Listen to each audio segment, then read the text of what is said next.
welcome to Salam, today's Dr. class. Hassan. Do you have my voice? Yes, Dr. We have. Good afternoon, doctor. Yeah, we have it. Okay, thanks. I hope you're all doing well and ready to start the topics of this session. Let's first look Good at afternoon, Doctor. subjects of previous sessions and review the subjects of previous session.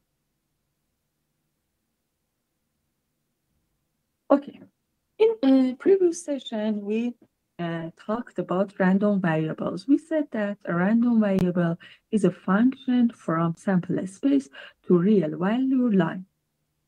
Or in other words, a random variable assigns a value to every outcome of sample space.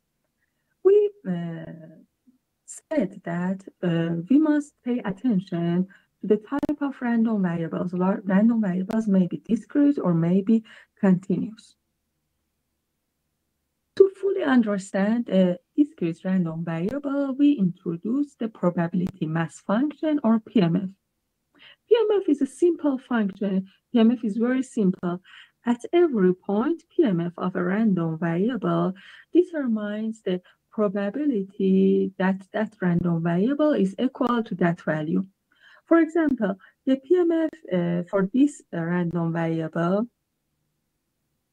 at point 2 is equal to 3/8. It means that the probability that a random variable is equal to 2 Doctor. is 3/8. Please, Doctor. I sent to you a link on Google Meet. If you Okay, accept to enjoy I forgot. Yes, Thank you so much.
Okay, let's continue. Okay, so the PMF is very simple and is very good to fully understand a discrete random variable. But as said in the previous session, we can't use PMF for a continuous random variable. Could you please say me why we can't use PMF for continuous random variable? Why we can't define PMF for continuous random variables? Anyone? Because we have a specific variable, a specific value for variable. Like 1/8. And the interval from 0 to 3 is... Yes, this example is for discrete random variables. I ask that why we can't use PMF for continuous random variable. For example, a variable that determines the duration of one call, it's equal to this interval. An example that we talked about it in the previous session. Why we can't use PMF for a continuous random variable? Can we define PMF for continuous random variables? We talked about it in more details previous session.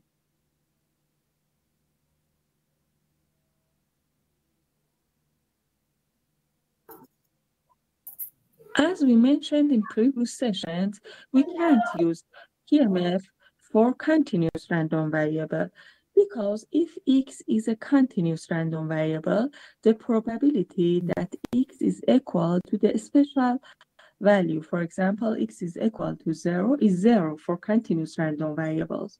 Because continuous random variables is continuous and we have infinite numbers, okay? So the probability that a continuous random variable is equal to the specific value is 0. So we can't define PMF for continuous random variables.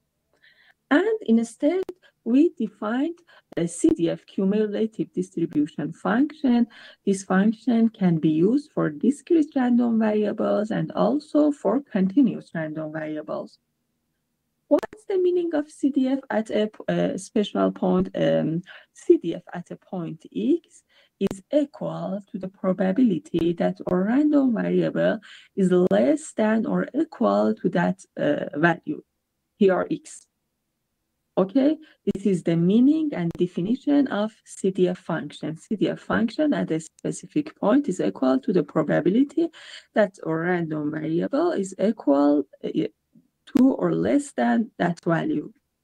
Okay, we talked about two examples when random variables are discrete. Here, a random variable x takes two values, 1 and 0, with probability p and q.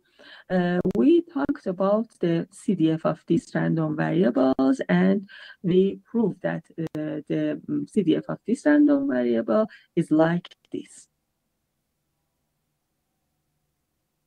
Also, we talked about this example. We have a random variable, again, a discrete random variable that takes the values 0, 1, 2, and 3. And PMF of this random variable is such this, and the CDF of this random variable is like this as discussed previously. Okay, if you have any questions from the topics of previous session, please ask me. No question. Okay, let's go ahead.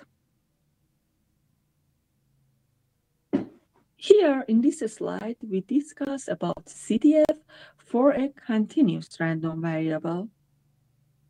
As you see here, we have a continuous random variable t. T is continuous and is this interval. T takes the values from 0 to t. From 0 to t. For example, the variable t is the sample space that is related to a phone call duration. Phone call duration. And it's in this interval. Then the CDF of this random variable is like this. This axis denotes x, and this axis denotes f of x. It means CDF. CDF of these random variables.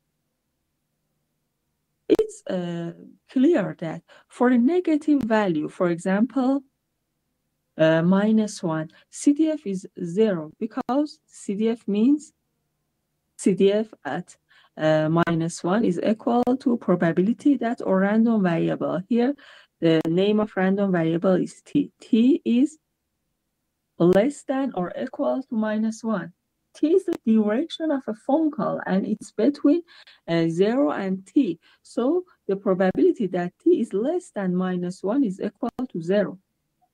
Okay? Why the CDF here is equal to 1? For example,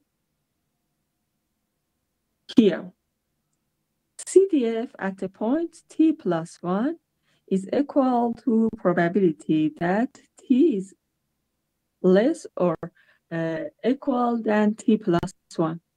We know that t, that is our random variable, is between 0 and t. Okay, so it's certainly less than t plus 1.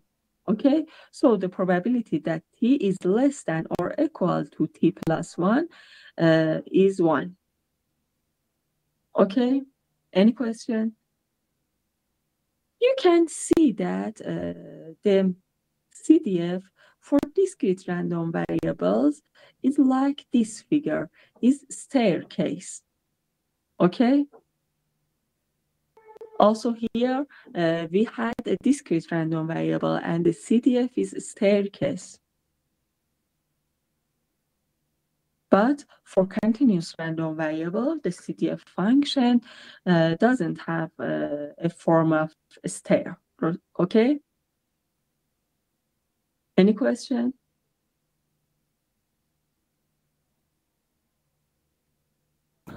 Could you repeat that, Doctor, please? Please ask your question again.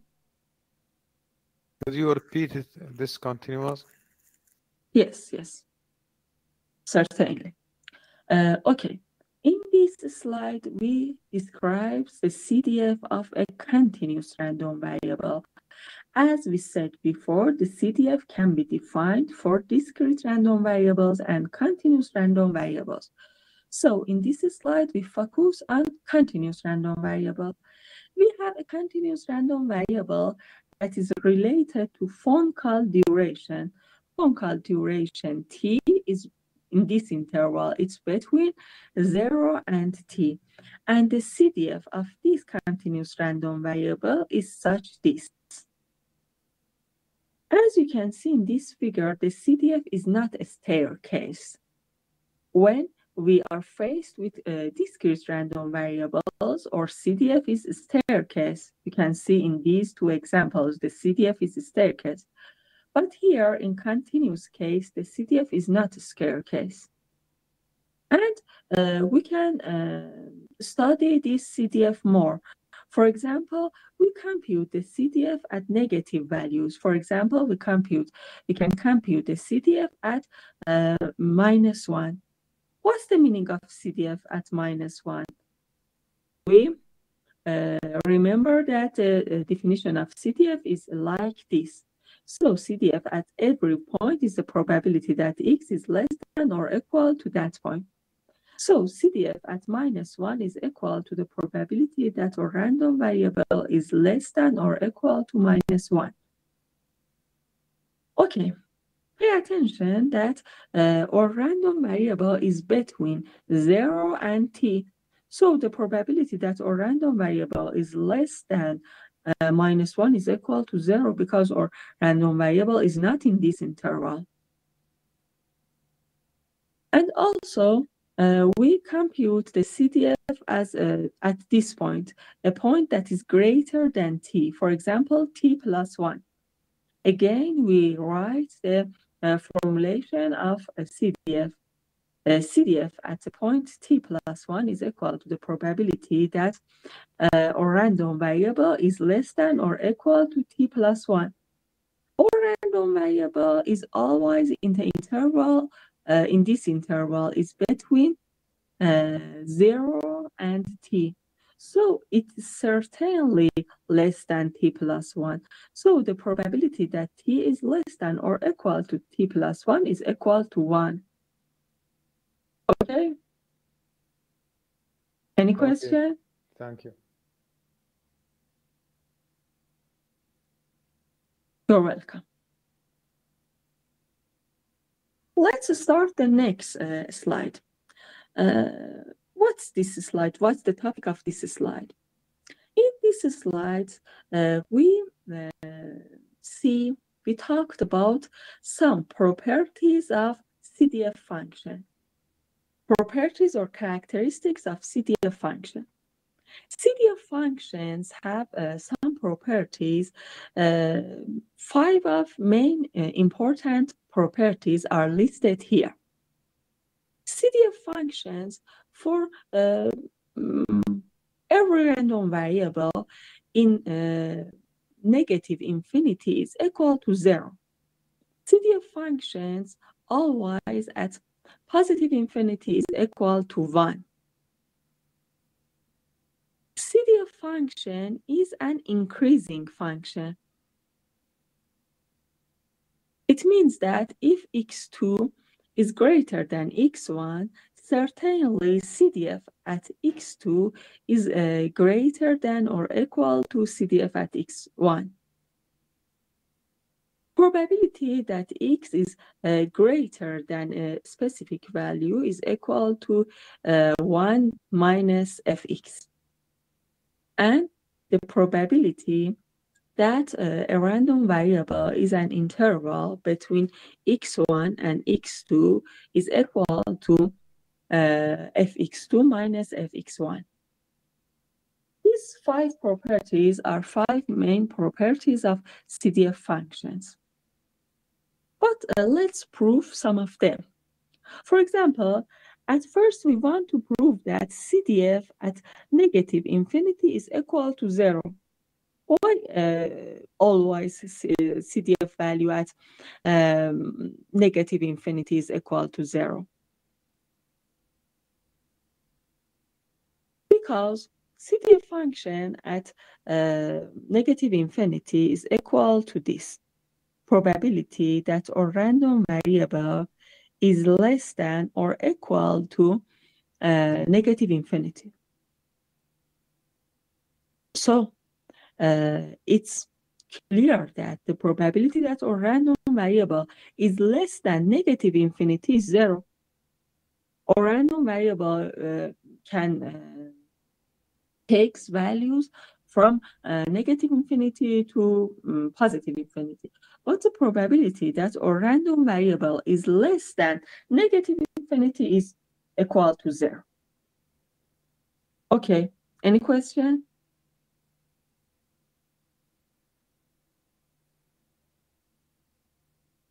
Okay, let's prove, for example, the second property.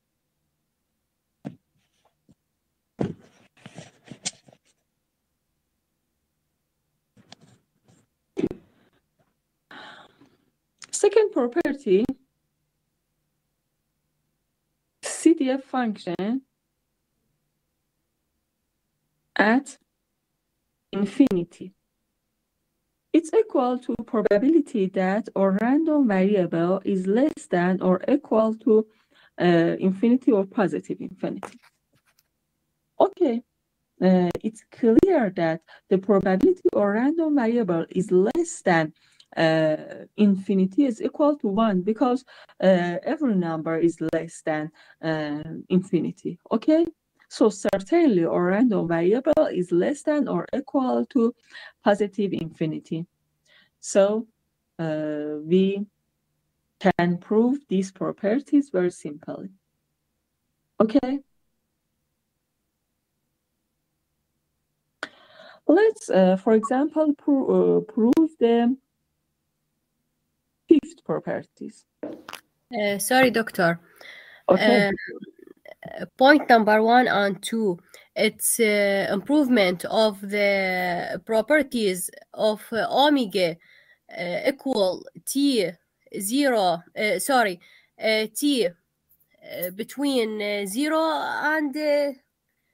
and capital T. Pay attention that the first characteristic says us that the CDF function always CDF functions of any random variable. Okay, CDF function of any random variable at negative infinity is equal to 0. And CDF function at positive infinity is equal to 1. These properties are correct for all CDF. For example, let's again look at previous examples. In Yes, these examples, I mean this equation. That's right. what equation? In the previous slide.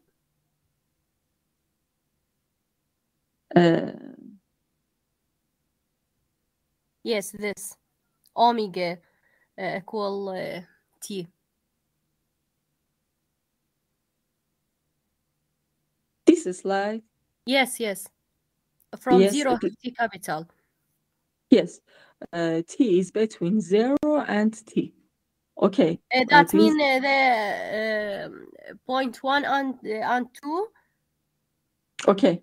f of Yes, you can see point characteristics 1 and 2 in this example. In this okay. example, after t, we have the CDF function 1, and before 0. After t positive infinity and before No. 0 negative infinity. No. Positive, negative infinity is here. Yes. Continue this line to negative infinity and continue this line to positive infinity. Here in this example, before positive infinity, CDF is equal to 1. But it's not in contrast with this property. In these properties, we said that the CDF functions at positive infinity is equal to 1.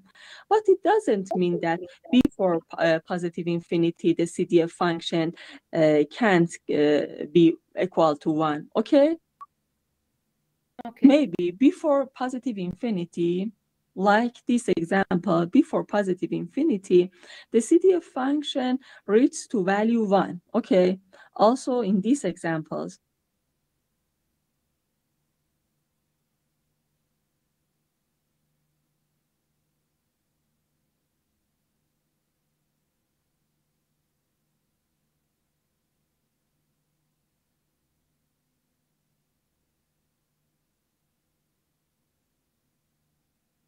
Okay, also in these examples, you can see that at these examples, after the value 3, CDF function is equal to 1.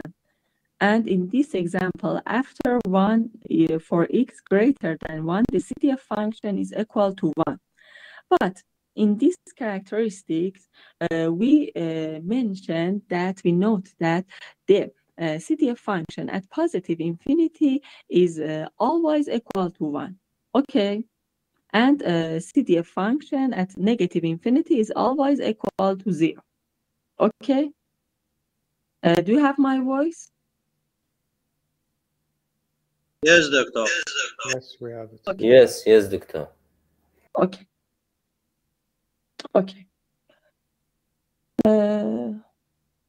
Let's go ahead. We want to prove the fifth characteristics. Probability that x is between x1 and x2 is equal to fx2 minus fx1. Okay.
Do you have my voice now?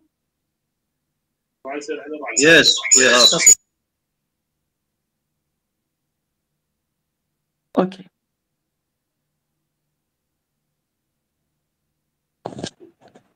Now we want to prove that the probability that x is between x1 here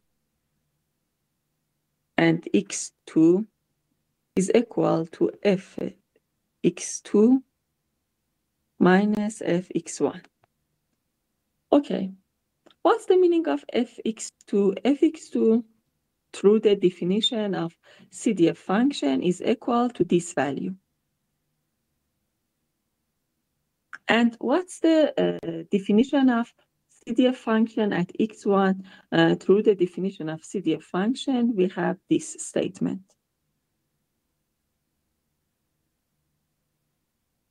Okay. Suppose this line is the x-axis, okay? x1 is here and x2 is here. Note that probability that x is less than or equal to x2 is the probability that variable x is in this interval from negative infinity to x2, okay? What's the probability that x is less than or equal to x1 is the probability that our random variable is this interval. In this interval from negative infinity to x1.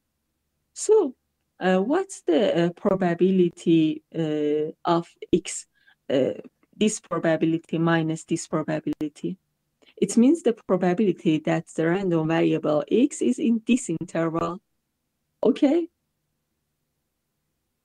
Okay, it's equal to probability Sorry, that our random doctor. variable x is between x1 and x2. Okay? Doctor. Okay, here you are. Doctor, x greater than x1 or less than x1 in this formula? X less than x2 minus x greater than x1, and between x1 and x2. Yes, yes. Please consider that x is our random variable. Or random variable, for example, suppose that can take values from negative infinity to positive infinity. Okay, x is the name of our random variable. Here, we prove this statement. We prove that fx2 means this probability that x is less than or equal to x2. It's this value is equal that the random variable x is this red interval, okay? And fx1 means that the probability that our random variable x is in the blue interval from negative infinity to x1. So fx2 minus fx1 means the probability that our random variable x is between x1 and x2. Okay?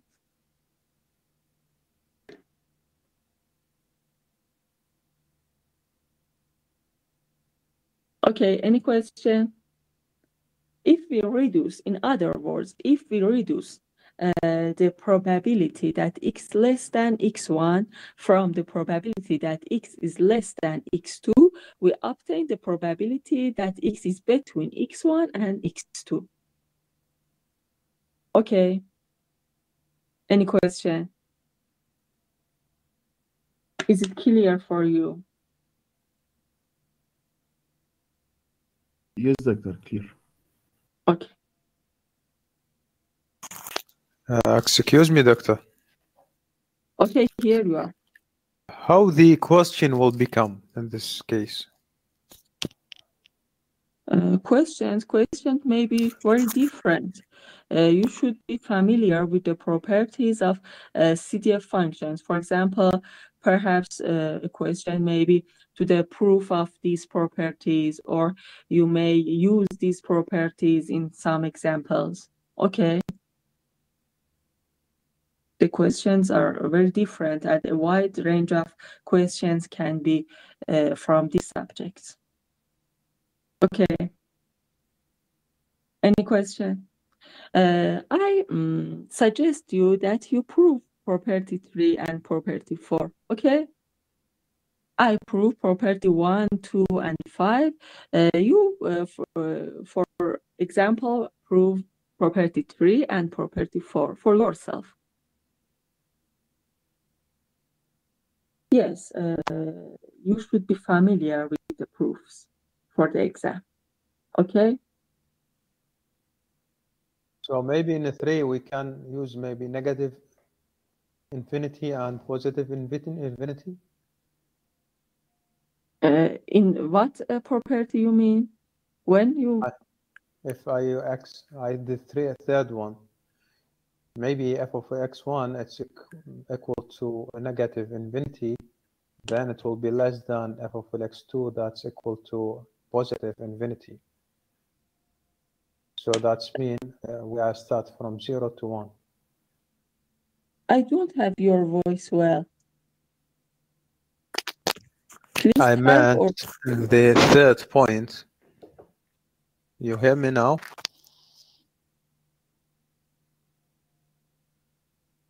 Is my voice clear? please speak louder. Please speak louder.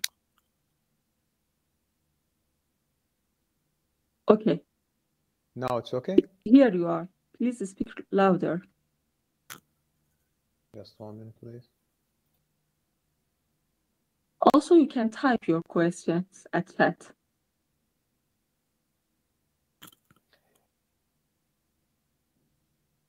Okay. Now it's okay, doctor? Please speak more louder. Now it's okay? Your voice is weak for me. Now it's okay? No, please speak louder. It's not okay. أستاذ إيهاب اطرح سؤالك على مود تسمعك بس بصوت عالي تريده. Let me. Perhaps it's Yeah. from I my meant system. the third point. Now it's okay, Okay. doctor? The third point, maybe we can guess the f of x1, it's negative infinity, and guess the f of x2, it's positive infinity. Okay, it's a special case. Okay, that's right. That's right. You are right. But it's a special case.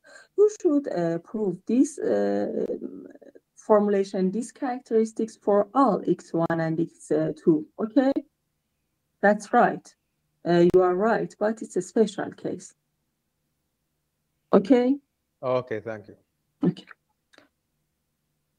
Any question? Okay.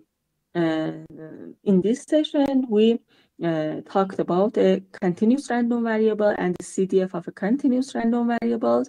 And also we talked about some important properties of CDF functions. Any question? Let's go ahead. Okay. Now, we want to talk about probability density function or PDF function for a random variable. What the reasons for using PDF function?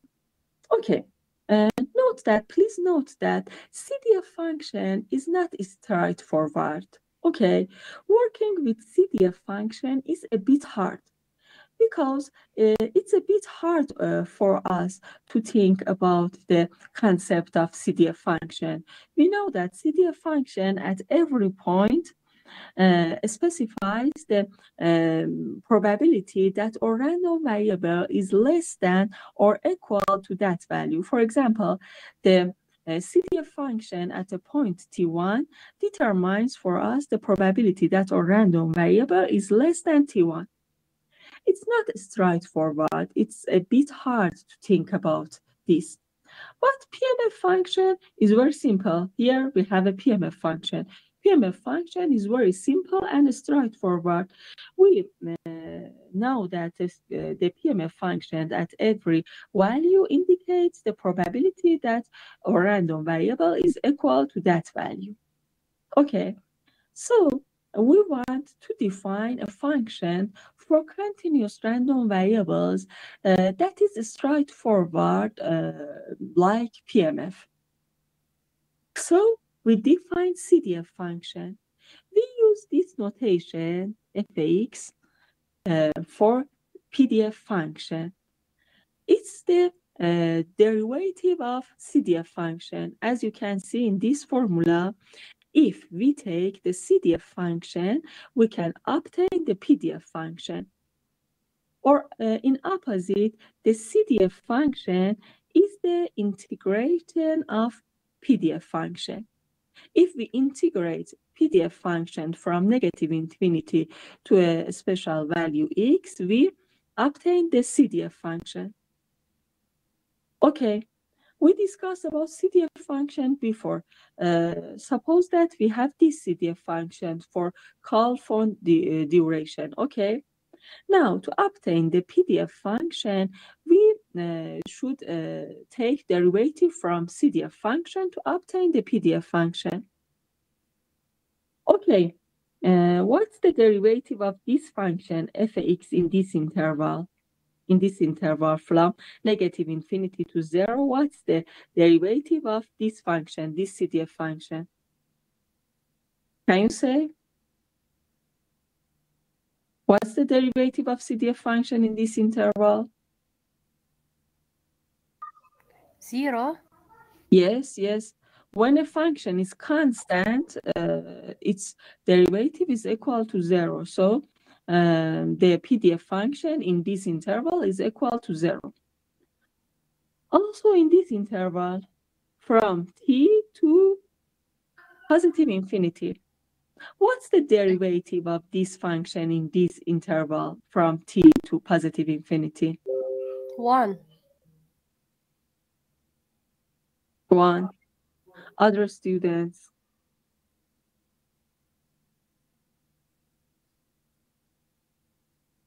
Okay. When a function is constant, please note that when a function is constant, you can see that this function is constant for the value x that are greater than t. When a function is constant, its derivative is equal to 0. So in this interval from t to positive infinity, again, the derivative of this function is equal to 0. And between 0 and t, we have a line. Derivative of a line is a constant number. Here is 1t. Okay, so we take derivative from CDF function and we obtain PDF function, probability density function, or PDF function. PDF function usually used for continuous random variables. Because for continuous random variables, we can't define PMF. And working with CDF is not straightforward. So we defined PDF function. Okay? Any question? So the PDF function is simply the derivative of CDF function. Okay. But what's the properties of PDF function? Why using with PDF function is straightforward and it's simpler than working with CDF function? Because PDF functions have good properties, very good properties that is useful for us to analyzing random variables. The most important properties of PDF is this. It means that the probability that our continuous random variables is in the interval between x1 and x2 is equal to the integration of PDF function in this interval. Okay? In other words, if we integrate the PDF function at any interval, then we simply obtain the probability that our random variable is in this interval.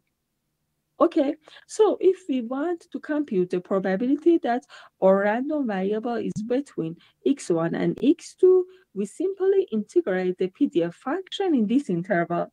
For example, if we want the probability that our random variable x is greater than or equal to x1, we simply integrate PDF function in the interval from x1 to what?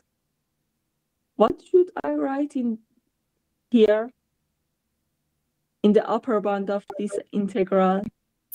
x2.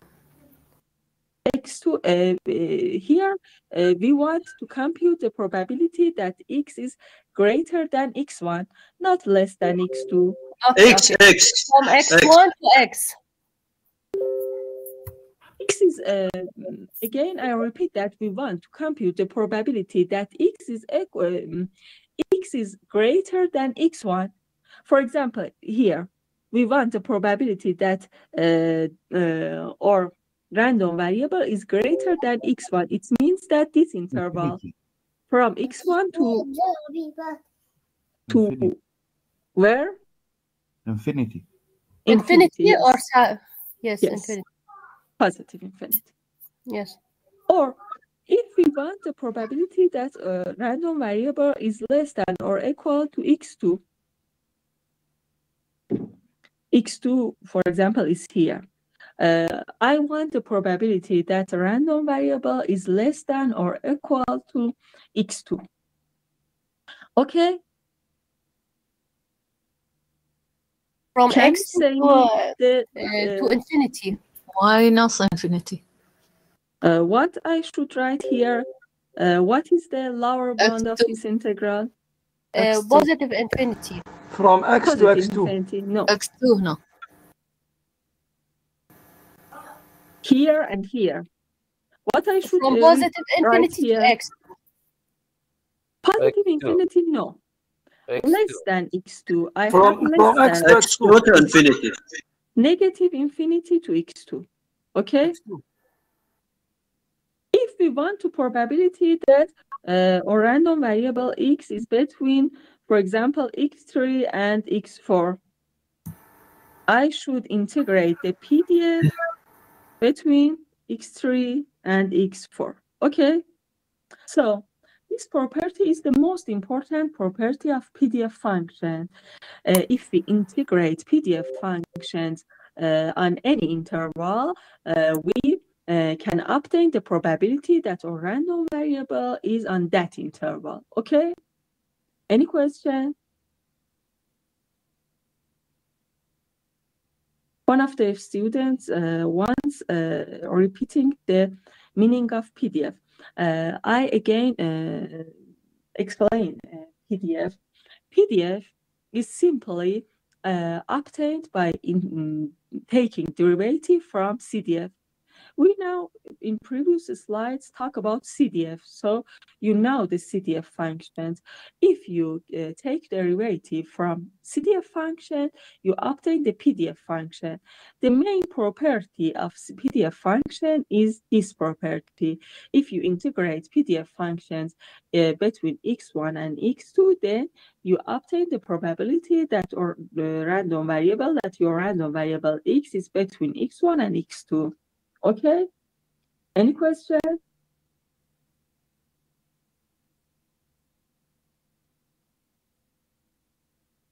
Okay, other properties of PDF function. PDF function is always non-negative. It's positive or zero. Okay, PDF function at every x, at every value of x is non-negative. It's positive or it's equal to zero. Also, if we integrate PDF functions between negative infinity and positive infinity, it will be equal to 1, because it means that from the first properties of a PDF function, it's equal to the probability that x is between what values? Integration of PDF from negative infinity to positive infinity is equal to the probability that our random variable is x is between x1, x2. No, here we have negative infinity and positive infinity. Okay? If we want the probability that x is between negative infinity and positive infinity from this formula, we should integrate f(x) from negative infinity to positive infinity. And it's clear that the probability or that our random variable is between negative infinity and positive infinity is equal to 1. Because all values are between negative infinity and positive infinity. So it's equal to 1. Sorry, that's mean otherwise, or between x1 to x2 is x possible, any possible value? It's x? Yes, any possible value for x. Yes, exactly. It means that probability that x takes any possible values, because the values is between negative infinity to positive infinity, okay? So certainly x takes a value between a negative infinity and positive infinity. We don't have any number that doesn't be in this interval, okay? All the values are between negative infinity and positive infinity. So it means that all possible values for x, so the probability that x takes all possible values is equal to 1, okay? So this is the third properties of PDF function, that the integration of or integral of PDF function between negative infinity and positive infinity is equal to 1. Okay? These properties are correct for all PDF functions. Okay? Any question? Okay, I have a question from you. Here we have x1, and this axis is x-axis, and this axis is for PDF functions. We can see that PDF functions at x1 is equal to this value. It's fx1. Okay. My question is this, that if fx1 PDF function at x1 means that the probability that a random variable x is equal to the special value x1, is this correct? Probability that our continuous random variable is equal to x1 is equal to PDF at x1, fx1. Is it true or it's false?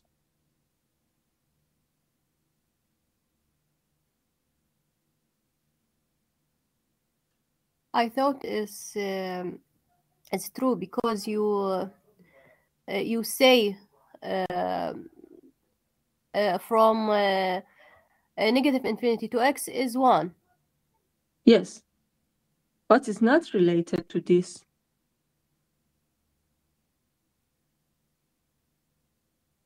It's correct that the integration of a PDF function from negative infinity to positive infinity is equal to 1. But probability that a continuous random variable is equal to x1 is same as PDF function at x1. Previously in today's session, I mentioned that I talk about this subject, that if we have a continuous random variable, the probability that this continuous random variable is equal to the specific value is equal to what?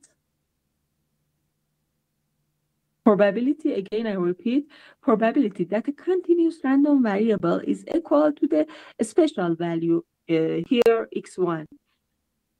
This probability is equal to what? Anyone? No one? Equal to 1. No. Or random variable is continuous, as it can take continuous values, infinite continuous values. So as I mentioned before, this probability is equal to what? 0. Yes. This probability is equal to 0. And this is our difficulty for defining CDF function. If for continuous random variable, the probability that a continuous random variable is equal to a special value is not 0, we can define PMF functions for continuous random variables. But we can't define PMF function for continuous random variable, because the probability that a continuous random variable became equal to a specific number is 0. So we can't define PMF function. Okay, so you should note that PDF function at x1 doesn't mean the probability that our continuous random variable is equal to x1. Okay, because we know that for continuous random variable, the probability that the random variable is equal to a special value is equal to 0. But suppose that we have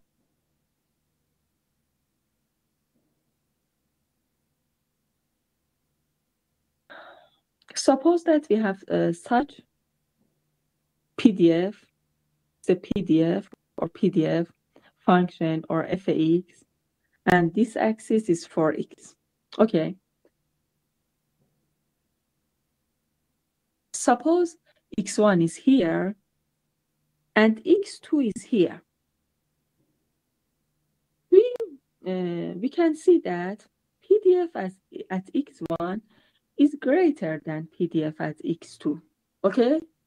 PDF at x1 is here, f x1, and PDF at x2 is here, f x2. Okay, so the PDF at x1 is greater than PDF at x2.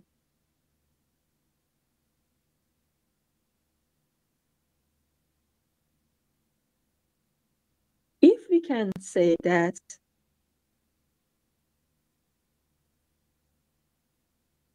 the probability that x is equal to x1 is greater than the probability that x is equal to x2. Is this correct?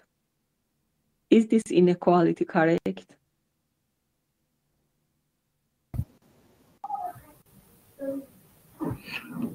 Yes, doctor, correct. P of x bigger Other than x2 students? supposed to be. X between f of x1 and f of x2. Yes, f at x1 is greater than f at x2. If we can resolve that probability that x is equal to x1 is greater than the probability that x is equal to x2. No, probability of x bigger than x2. Because the integration is 1 of t. The result. 1 by t. Okay, other students? Okay, thanks. Other students? Right. Right. Okay. Please, again, note that what's the probability that a continuous random variable x is equal to the special value x1? What's the probability of x is equal to x1? It's equal to what? Infinity, yeah? 1. It's equal to 0, okay? Now, in these slides, I mentioned that the probability that a continuous random variable is equal to the special value is equal to 0, because a continuous random variable contains continuous infinity numbers, okay? We have infinite numbers, we have continuous infinite numbers. So the probability that x is equal to x1 is 0. And also the probability that x is equal to x2 is 0. But what's the meaning that PDF function at x1 is greater than the PDF function at x2? We say that x1 is more probable than x2. It means that the probability that our random variable takes values at the interval around x1 is greater than the probability that our random variable x takes values around the value x2. Okay, the probability that our random variable is equal to x1 and x2 is all equal to 0. So the probability that our random variable is equal to x1 and also the probability that our random variable is equal to x2 is 0. Why? Because we are faced with a continuous random variable, because it is continuous. when x is continuous, the probability that a continuous random variable is equal to the special value is 0. So what's the meaning of fx1 is greater than fx2? It doesn't mean that the probability that x is equal to x1 is greater than the probability that x is equal to x2. It's not correct. They are all equal to 0. But it means that the probability that we are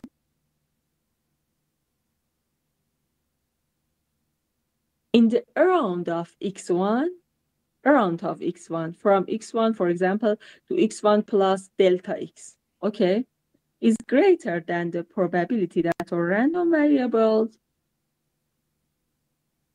is around x2. Okay? We say that x1 is more probable than x2. The probability. Sorry, doctor, please repeat the last formula. Okay. Is it clear for you that when we have a continuous random variable x, probability that x is equal to any value such as x1 is equal to 0? Okay, is this okay? Yes, doctor. Okay. But when we have such situation, we have x1 and x2, the probability of x1, the PDF function at x1 is greater than the PDF function at x2. Also, we know that the probability that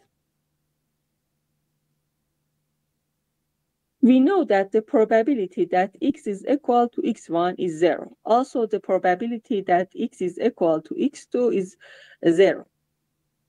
Why it means that? This means that fx1 is greater than fx2. It means that the probability that our random variable is around x1, not exactly x1, okay, around x1 is greater than the probability that our random variable is around x2. Okay, for example, x1 is here, x2 is here. x1 minus delta, x1 plus delta, x2 minus delta, x2 plus delta. It means that the probability... Sorry, doctor, but why we don't have the interval between x1, just x1, between x1 and x2? Why before x1 or after x2? Because the probability is a specific value between this interval, x1 or x2. Okay, it's not important for us.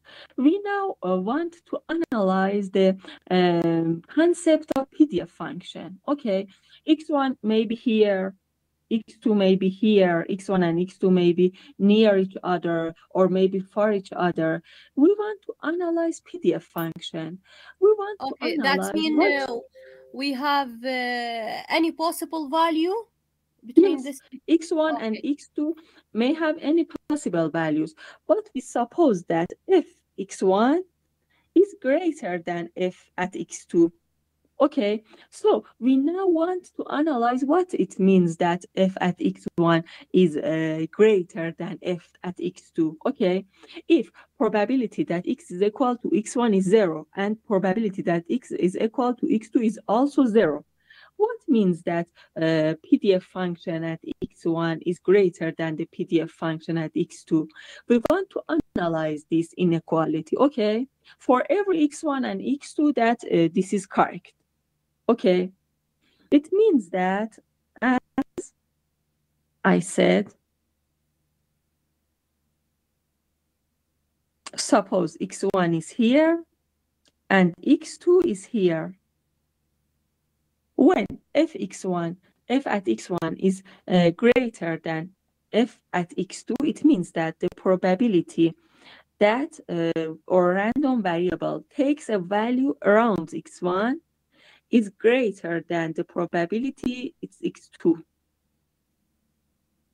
It's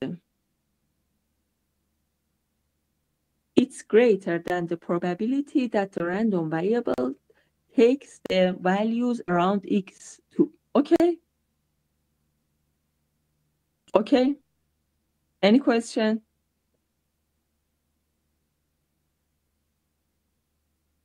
No question?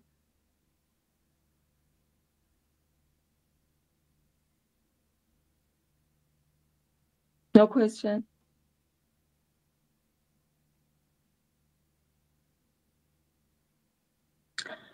Okay, let's back to the slides. Okay, we talked about PDF. We said that we can obtain PDF function by taking derivative from CDF function.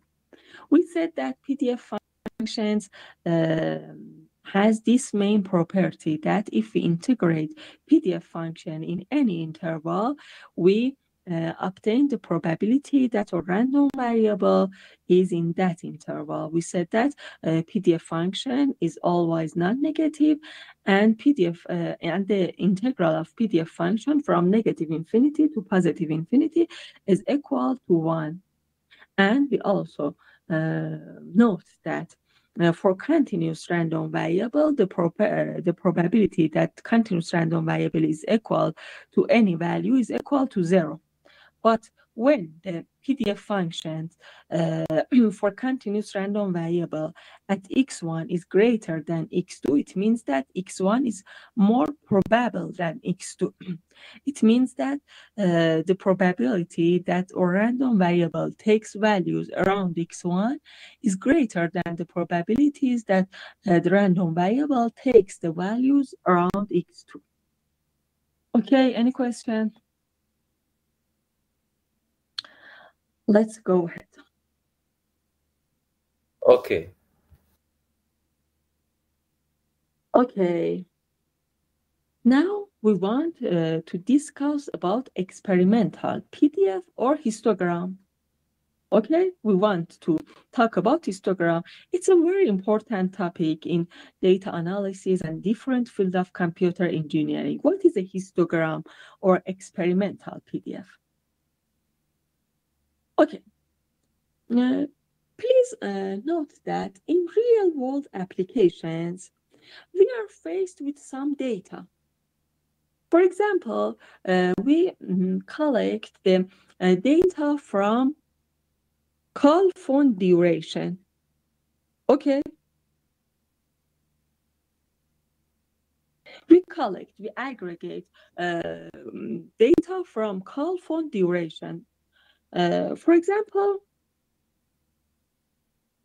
we have x1, x2 to xn data. What this means? It means that we analyze n call phone duration. For the first call phone, the duration of the first call phone is equal to x1. The duration of second call is equal to x2, and the duration of nth call is equal to xn. So we have n numbers, okay? We have n numbers, x1, x2 to xn. For example, x1 is equal to 1.5 minutes. x2 is equal to 20 minutes. And until xn is equal to 50 minutes. Okay?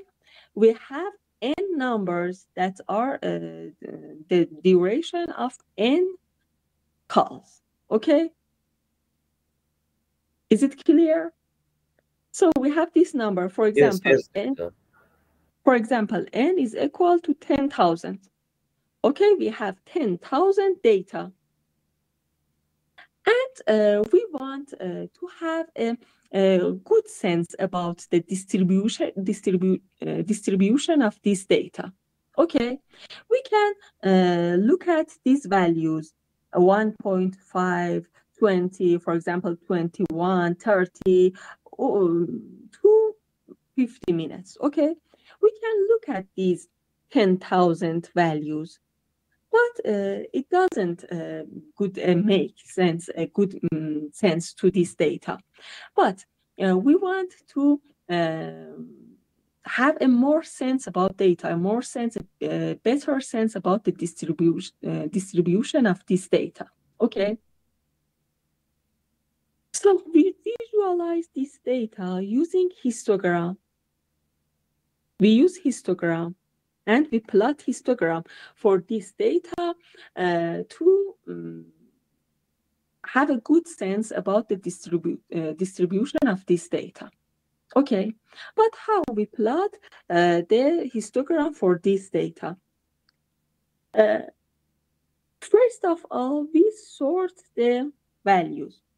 Okay, we sort the values for call duration. For example, 1.5 is less than 20 minutes, and so on. Suppose that Xmin is the minimum of these values and Xmax is the maximum of these values. For example, the minimum of these values is 0.5 minutes and the maximum of these values is 30 minutes. Okay? First of all, to plot a histogram, we sort the values that we have. We sort these 10,000 values, okay? And compute and obtain Xmin and Xmax, minimum value of X and maximum value of X. Is it clear? Any question? But why from 0.5 to 13 minutes? I suppose these values. That means we need to distribute the n between 1.5 and 15 minutes. Please wait, I talk about it. Okay. Now we suppose that Xmin is equal to this value and Xmax is equal to this value. They may have different values. Okay. Okay. At first step, so we sort these values. Then we want to plot histogram between Xmin and Xmax, because we want to have a good sense about the distribution of our data. At the second step, we divide the interval between Xmin and Xmax to segments with equal lengths. For example, I want to divide this interval to 4 segments. 4 segments with the same length. Okay. Then we should compute the histogram at every of these intervals, at each interval. Okay. At first, we want to compute histogram at this interval, this first interval. I called it 1, 2, 3, and 4. Here we have 4 intervals, and we want to compute histogram at these 4 intervals. To compute the histogram at the first interval, note that I should count that the numbers of data that fall in this interval. Okay, I count the values that are in this interval. For example, first interval, it's from, for example,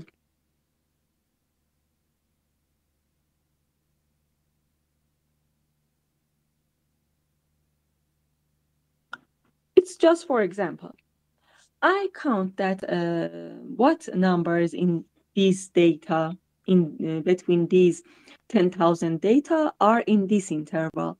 I count them. For example, suppose that N1 is the number of the data that are in this interval, that are between 0.5 to 9 minutes.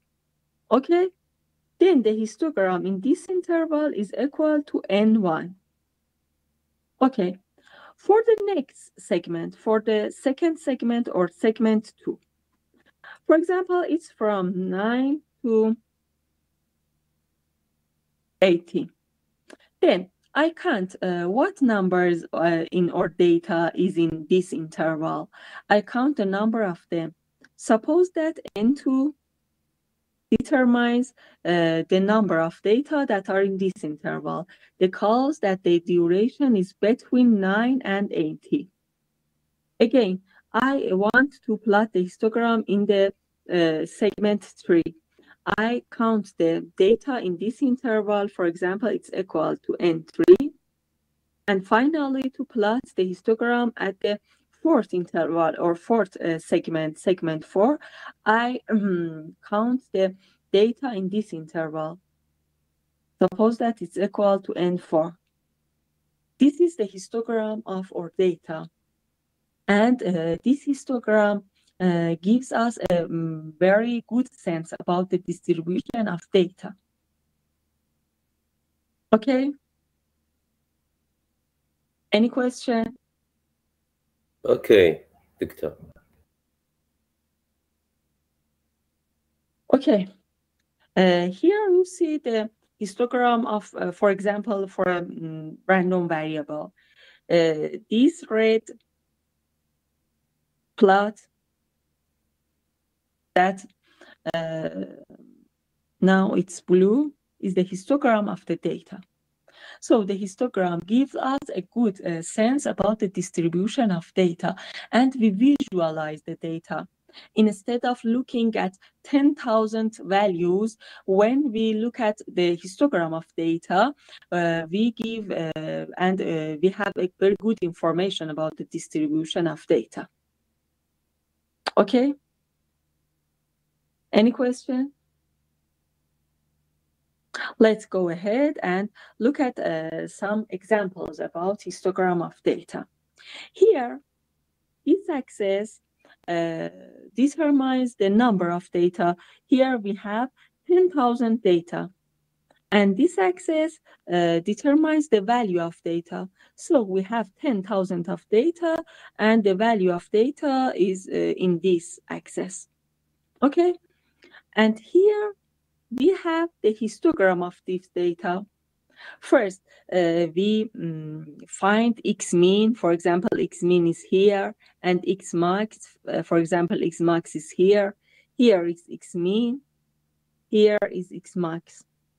Then we divide the interval between X mean and X max to segments with equal lengths. Then we count the number of data in each interval, and we plot the histogram as we talked about it previously. Okay? Here it's the distribution or experimental PDF of data or histogram of our data. Our data is here and the histogram is here. Any question?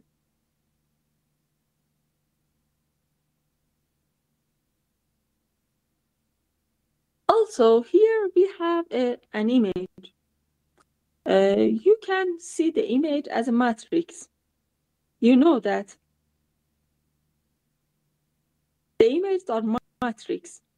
Each element of this matrix is each pixel of an image. Okay? The value of each pixel or every element of this matrix determines the brightness of this picture. Okay? The values is between the value of pixel is between 0 to 255. Okay, 0 value, if a pixel is equal to 0, it means that's completely black. And if a pixel is equal to 255, it means that that pixel is completely white. Okay, other value between 0 to 255, it's between black and white. So here we have some values between 0 and 255. Okay, we can plot the histogram of this figure. How? We compute X mean. We compute X max. For example, X mean is here. X max is here. What's the variable of x? The values of pixels that are between 0 and 255. Okay, this is our variable. This is our data. Okay, we divide the interval between x min and x max to segments with equal lengths, and then we count the pixels that they values it at every interval. And we plot the histogram of this image, such this. Okay, you can see that visualizing the data using histogram gives us a very useful information about the distribution of data. Okay? Any question? Any question about the histogram of data? Sorry, doctor. In Here this you case, or this image, Okay. between x min and x max, this value of histograms is a shadows of gray color between white and black and white. Yes, yes, yes. For example, a value 100 is a color between white and black, and it's more near to black. It's dark. Okay. These values that are near to 0 are more darker value, and the values near to 255 is more bright. Okay? And the histogram gives us this information that this image contains more bright pixels. You can see that this picture is more bright than dark. So the histogram... That means the number of pixels that near to white. Yes, that's near to white. That are more bright. Okay. This value 255, it's completely white. But for example, 254 is very little darker than completely white. Okay, it's bright yet, but it's a bit more darker than 255. Okay, and it continues to 0. That 0 is completely black. Okay, any question? To be honest with you, doctor, it's not clear for me. What example is not clear for you? Histogram, the meaning of histogram, or this example? Maybe all of it. All of these. Again, I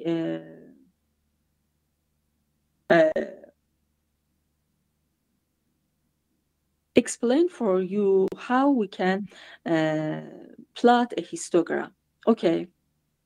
As I said before, in real-world applications, we don't have a random variable with a specific distribution. Okay, we have some data. For example, now we have x1, x2, and xn that are samples of our random variables. That are our data. Okay, x1, x2, and xn are the samples of our data.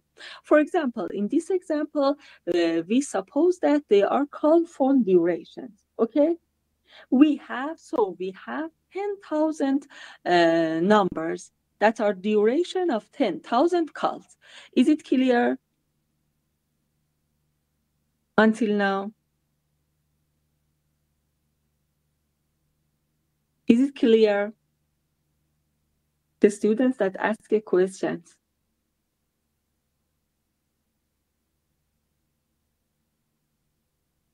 Okay. So, in real-world applications, we don't have the distribution or PDF of random variables, but we have some samples of that random variables. Here we have x1, x2, 2xn, or n samples of our random variables. And we want to plot the histogram. Why we want to plot the histogram? Because the histogram gives us a very good information about the distribution of data. We can look at this data, but looking at this data is not very useful for us. And if we look at 10,000 numbers, it does not give us good information about the distribution of data. So we want to plot the histogram of data, okay? But how we should plot the histogram of data? First of all, we sort this data. And we suppose that x mean is the minimum of values of these samples, and x max is the maximum values between these samples. We divide the interval between x mean and x max into the segment with equal length, okay? And then, for example, to compute the histogram at the first segment, at the segment 1, we should count that what samples from these n samples, what numbers of samples is this interval, the values of what numbers in this interval, and count them. For example, n1 specifies the number of samples in this interval. So the histogram in this interval is equal to n1. And then for the next segment, for the segment 2, again, we count what numbers of samples are in this interval. It's equal to n2 and so on. Any question? I just give you an examples to better understand the histogram. Suppose that we have these values for a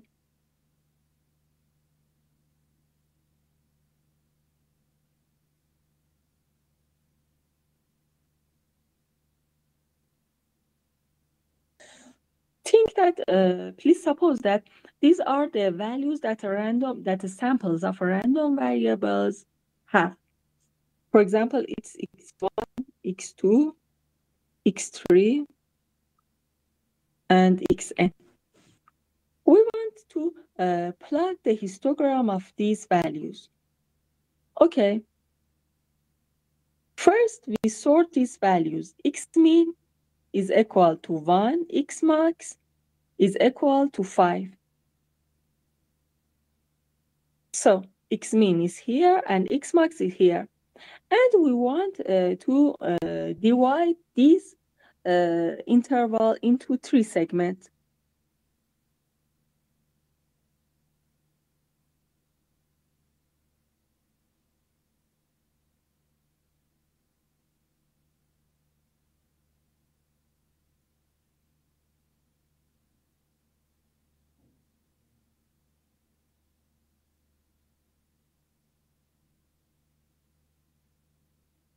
For example, but the values are not correct because they may be not correct, but just for example.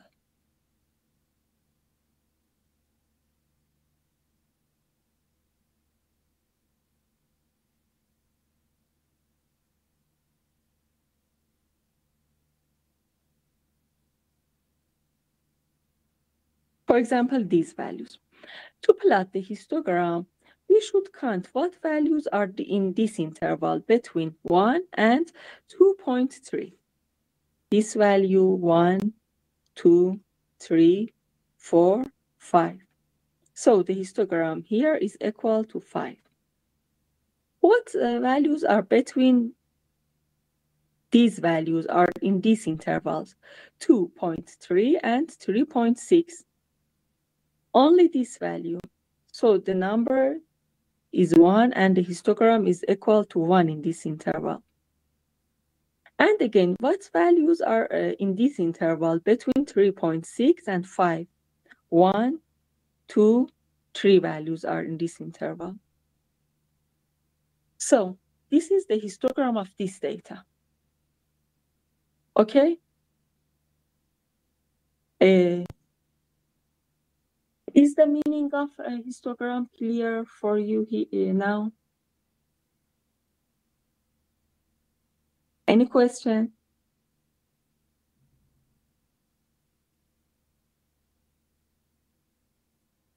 Okay. Let's look at the topics that we covered in this session. First of all, in this session, we talked about the CDF of a continuous random variables. Then we talk about the properties of CDF functions. Then we introduce PDF functions for continuous random variables. We said that PDF function is simply the derivative of CDF functions. Then we discuss about the properties of PDF functions. And finally, we talked about experimental PDF or histogram. We said that histogram can give us more information about the distribution of data. And we discussed about the steps to plot a histogram. And we saw this example. Any question? Okay, I think it's enough for today. Well done, and the next slide for the next session, inshallah. Any question? Hi, Doctor. Do you hear me? Excuse me, I don't have time now. You are now Doctor, unmuted. Doctor, in the last chapter, we have supplementary problems. Do you hear me, Doctor? Your sound is reflected.